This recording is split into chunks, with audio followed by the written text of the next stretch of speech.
তো যে টুটাফাটা আলোচনাটা করতেছিলাম, অবশ্যই অত্যন্ত গুরুত্বপূর্ণ আলোচনা। আমি সেভাবে উপস্থাপন হয়তো যথাযথভাবে করতে পারবো না।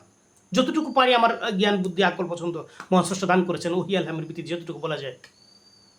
তো বলতেছিলাম যে আমরা ওই দেহ নামক গাড়ির সাহায্যে এই যে পৃথিবীতে যে যাত্রা আমাদের শুরু হয়েছে, যে নূরময় জ্যোতির্ময় অবস্থান থেকে আমাদের যাত্রা শুরু হলো, এই যে অবস্থানে এই দেহ নামক গাড়ির সাহায্যে যে যাত্রা, এই দেহ নামক গাড়ি নিয়ে কি আমি আবার সেই নূরময় সেই জ্যোতির্ময় স্থানে যেতে পারবো? এই একটা চিন্তা ভাবনার কথা বলেছিলাম। আচ্ছা দেখুন তো, অনেক চরায়ত্রের মাঝে আমি একটা অবস্থার কথা বলি। মানুষের যে দেহটা, এই যে দেহ নামক যে গাড়িটা চলছে, এই রহস্যগুলোকে আমরা খুঁজতে চেষ্টা করেছি। এই দেহ নামক অবস্থানের মধ্যে যে কর্ম উদ্দীপনা, কর্ম করা প্রয়োজন বোধে যে কর্ম করা আমাদের শেখানো হয়, এই দেহের মধ্যে কতগুলো অবস্থান আছে আমাদের। অনেক অবস্থানের মধ্যে যেমন আমাদের ইন্দ্রিয় শক্তি আছে, অবস্থান শক্তি যেটা ইন্দ্রিয় শক্তি, অনুভূতি শক্তি, কার্যকরী শক্তির মাধ্যমে যে অবস্থানগুলো আছে। যেমন আমাদের মধ্যে 5টা কর্মেন্দ্রিয় আছে, 5টা জ্ঞানেন্দ্রিয় আছে। এগুলো আপনারা জানেন, তো আপনারা চিন্তা ভাবনা করেন, দুটি চিন্তা করেন। এই দেহের মধ্যে 10টা ইন্দ্রিয় শক্তি আছে মূলত। একটা হচ্ছে, এক ভাগ হচ্ছে কর্মেন্দ্রিয়, আর একটা হচ্ছে জ্ঞানেন্দ্রিয়। যেমন আমরা কর্মেন্দ্রিয় বুঝি, আজ আমাদের হাত, আমাদের পা দ্বারা চলতে হয়, হাত দ্বারা ধরতে হয় কর্ম করার জন্য।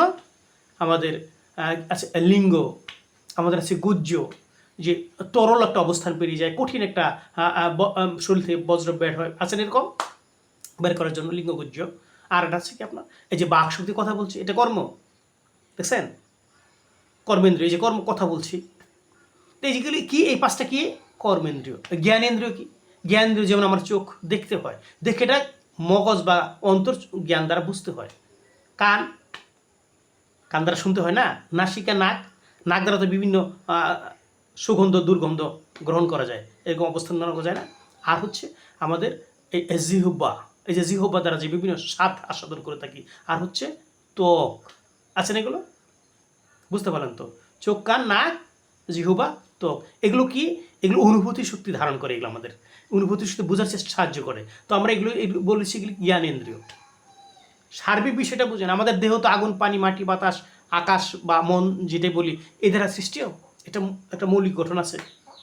তো এই শক্তির দ্বারা এই পৃথিবীতে জীবন কর্ম করতে হয় আমাদের।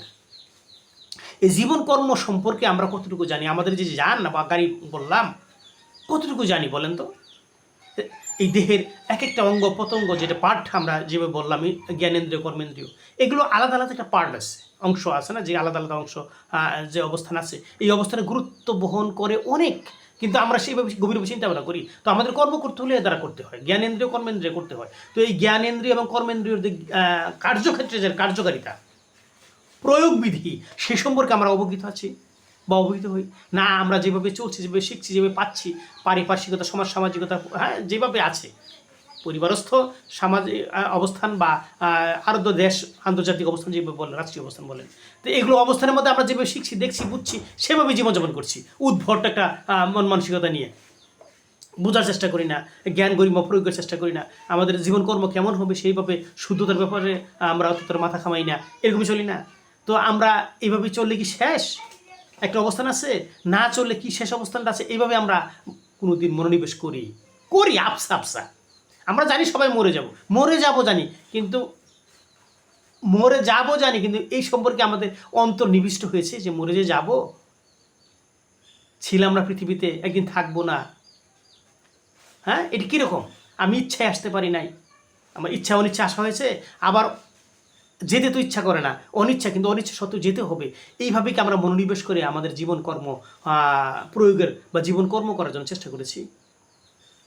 জীবনকর্ম পরিশুদ্ধ করার জন্য চেষ্টা করেছি কোনোদিন? একটু একটু একটু একটু একটু বিবেচনা করি আমরা।